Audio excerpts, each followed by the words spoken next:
The contractions were getting stronger when I heard her voice echoing down the hospital hallway. Where is she? Which room? Sarah's shrill tone made my heart race faster than the pain. My husband Michael squeezed my hand, his face darkening with concern. Not now, he muttered, moving toward the door. She wouldn't dare. But he was wrong. Sarah burst into the delivery room, her designer handbag swinging wildly as she pointed an accusing finger at me. Stop everything, she screamed. This baby isn't my brother's. She's been lying to all of us. My name is Emma Thompson, and at 32, I was about to give birth to my first child. What should have been the most beautiful moment of my life was being turned into a nightmare by my sister-in-law, a woman who'd hated me from the moment Michael chose to marry me instead of the society girl she'd picked out for him. Sarah, get out. Michael's voice was sharp, but she ignored him, pulling papers from her bag. I have proof, she announced, waving them dramatically. Phone records, hotel receipts. She's been seeing someone else. This baby can't be yours. Another contraction hit, and I gripped the bed rails, trying to breathe through the pain. The monitors started beeping faster, and my nurse, Angela, stepped forward. Ma'am, you need to leave. This is a restricted area, and you're causing distress to my patient. Sarah laughed, a cold, harsh sound. Distress? She's been causing our family distress for 3 years, ever since she trapped my brother with her fake pregnancy story and forced him to marry her. That's enough. Michael moved to block her, but Sarah dodged around him, getting right in my face. Tell the truth, she demanded. Tell him about all those mysterious work meetings you've been having. Tell him about the hotel charges on your credit card. Through the pain, I almost smiled. Sarah had no idea what those meetings really were, or why I'd been checking into hotels at odd hours. She'd been so busy trying to prove I was unfaithful, she'd missed what was really happening. Security. Angela called out, pressing the emergency button. We need security in delivery room 4. No one's going anywhere until the truth comes out, Sarah insisted, pulling out her phone. I have pictures, timestamps, everything. This baby needs a DNA test before you sign any birth certificate. Michael grabbed her arm. Sarah, stop this. You're completely out of line. Am I? She sneered. Then why has your precious wife been meeting with James Wilson every Tuesday for the past 6 months? Why does she check into the Marina Hotel after each meeting? Explain that. The contraction passed, and I caught my breath, looking directly at Sarah. You really want to know about those meetings? Emma, you don't owe her any explanations, Michael said, but I shook my head. No, it's time. I nodded to Angela, who reached into my medical file and pulled out a sealed envelope. Those meetings were with a private investigator, Sarah. James Wilson works for Carlton Security. I hired him after the first time you tried to sabotage my marriage. Sarah's face went pale. What are you talking about? The envelope, Sarah. Open it. Her hands shook as she tore open the envelope, and I watched as her expression changed from smugness to horror. Inside were detailed reports of every scheme she'd orchestrated over the past 3 years, the fake evidence she'd planted, the rumors she'd spread, even the attempts to set Michael up with other women. That's right, I said, breathing through another contraction. Every time you tried to destroy my marriage, every lie you told, every plot you hatched, it's all documented. The hotels? That's where I met with James to review the evidence. I knew this day would come, when you try something truly unforgivable. Security arrived at that moment, 2 uniformed officers taking in the scene. Sarah stood frozen, the papers trembling in her hands. And Sarah? I added as the security officers moved toward her. The baby's DNA. Michael and I already have proof of paternity. We did the tests months ago because we knew you'd try something like this. It's all in that file you're holding. As security escorted her out, I could hear her sobbing in the hallway, all her carefully constructed plans crumbling around her. Michael turned to me, his eyes wide with realization. You knew? He asked softly. All this time? I nodded, gripping his hand as another contraction began. I had to protect our family. Your sister. She was never going to stop unless we had proof. Angela adjusted my monitors, smiling approvingly. Smart woman. Now, let's focus on bringing this baby into the world. I think someone's ready to meet their parents. Michael kissed my forehead, tears in his eyes. I'm so sorry about Sarah. I should have seen. Later, I whispered, focusing on my breathing. Right now, we have more important things to worry about. As the contractions intensified, I heard Sarah's voice one last time, echoing down the hallway as security led her away. But this time, it wasn't filled with accusations. It was broken, defeated.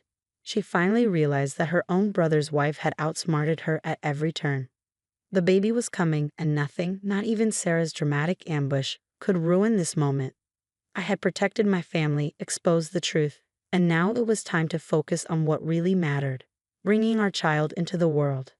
The hours after giving birth should have been filled with joy, quiet celebrations, and the first precious moments with our newborn daughter, Lily. Instead, the hospital corridor outside our room had become a battlefield of family drama. "She's ruined everything." Sarah's voice carried through the door, where she was arguing with our parents in the hallway. "Don't you understand? Emma's been investigating me. She's turned my own brother against me." I cradled Lily closer, watching Michael pace by the window. His phone hadn't stopped buzzing with messages from family members, each taking sides in the growing conflict. Our private investigator's file had exposed more than just Sarah's schemes. It had revealed a pattern of manipulation that stretched back to before our wedding. "Your mother wants to come in," Michael said, checking his phone again. "She says Sarah's hysterical, claiming we set her up." I adjusted Lily's blanket, remembering all the moments that had led to this. The accidental meetings Michael had with his ex-girlfriends, orchestrated by Sarah. The mysterious rumors that always seemed to reach his colleagues about my questionable past. The steady stream of beautiful, accomplished women who showed up at family functions, always introduced by Sarah as old friends who'd be perfect for Michael. "Let her in," I said finally. It's time they all knew the truth.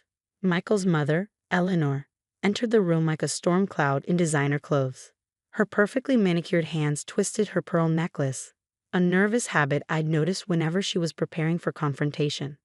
"Emma," she began, her voice tight with controlled anger, "what have you done to my daughter?" Before I could respond, Michael stepped forward. "Mom, you need to see this." He handed her his phone, where he pulled up the investigator's photos. "This is what Sarah's been doing for the past 3 years." Eleanor's face went through a range of emotions as she scrolled. Shock at the pictures of Sarah meeting with Michael's ex-girlfriends, planning their coincidental appearances.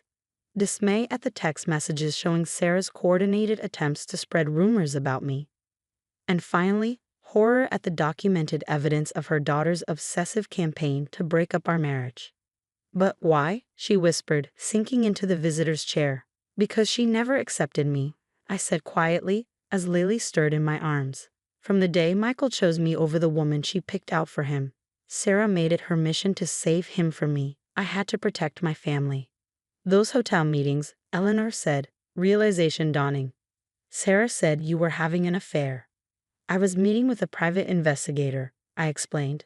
"Every Tuesday, same time, same place. I knew Sarah was following me, taking pictures. I wanted her to find out, but only when it was too late for her to cover her tracks." Michael took Lily from my arms, cradling her gently.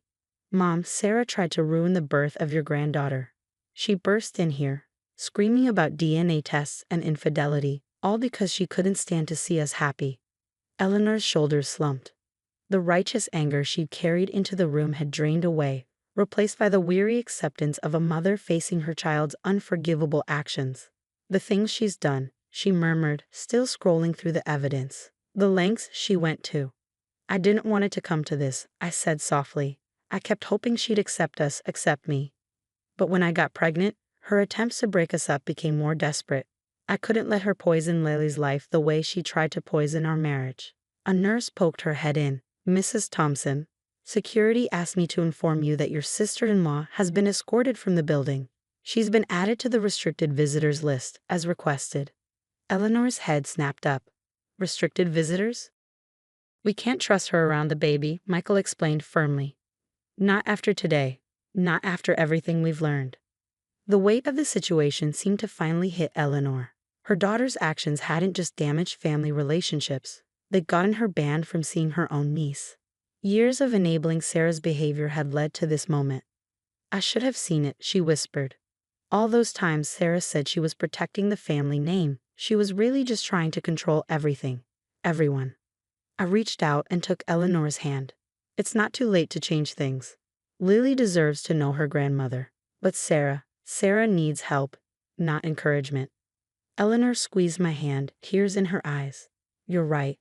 And Emma, I'm so sorry for not seeing it sooner, for not stopping her. As if sensing the tension breaking, Lily chose that moment to wake up, letting out a tiny cry that drew everyone's attention. Eleanor stood, wiping her eyes, and approached Michael. May I? She asked hesitantly, holding out her arms.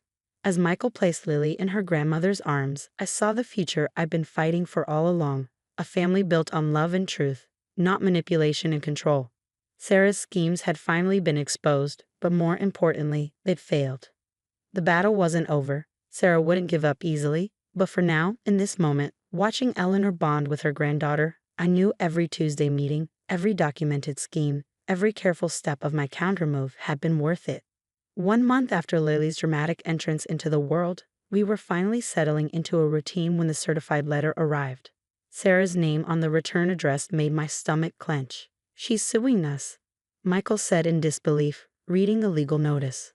For defamation and emotional distress. She claims we fabricated the evidence to frame her. I adjusted Lily in my arms, watching my husband's face redden with anger.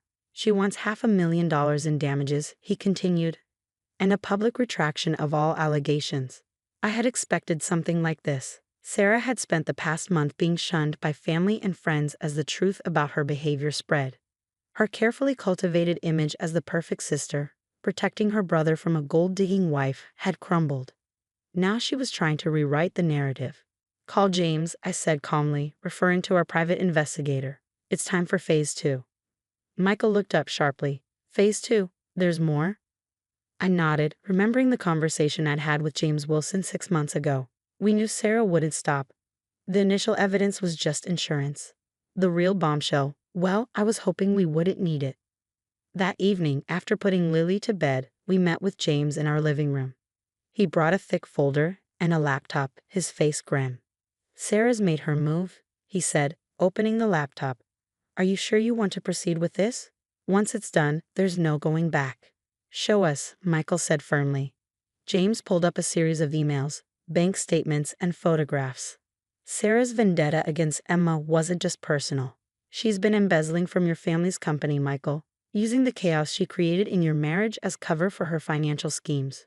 The evidence was damning. While Sarah had been orchestrating chance meetings with Michael's ex-girlfriends, she'd also been siphoning money from company accounts into offshore holdings. Her attempts to break up our marriage weren't just about control. They were about keeping Michael distracted from his role as company CFO. $3 million, James said quietly. That's how much she's taken over the past 3 years. Every time she started a new rumor about Emma, there was a corresponding transfer of funds. Michael sat heavily on the couch, his face ashen. My own sister. She was stealing from our family while trying to destroy my marriage? The lawsuit is a desperate move, I explained softly. She must have realized we were close to uncovering the financial trail.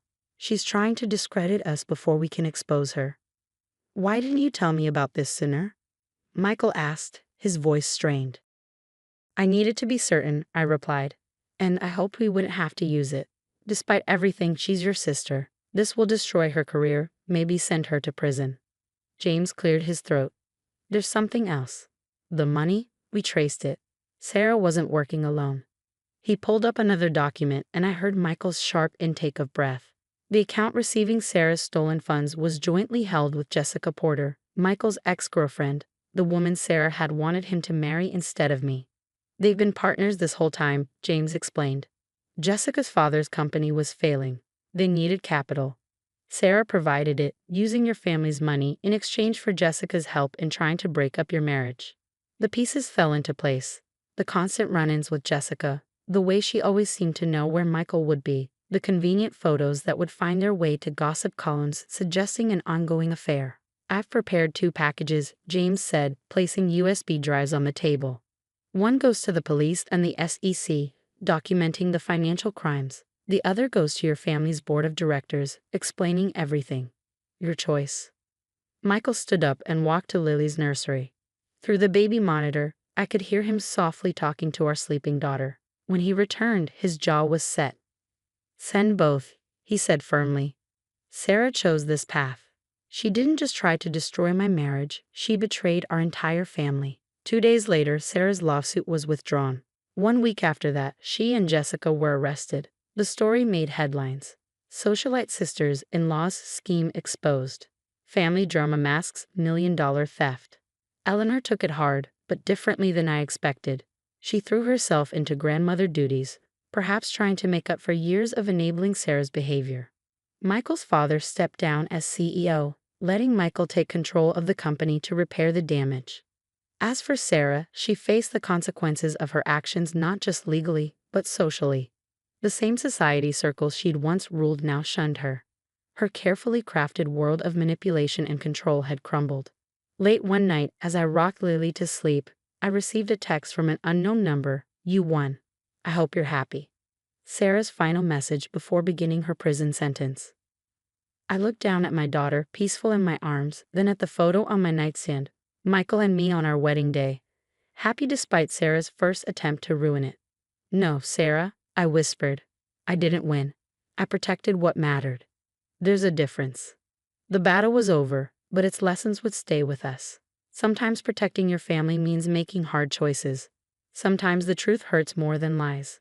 And sometimes the best revenge isn't winning. It's building a life so full of love that the darkness can't touch it.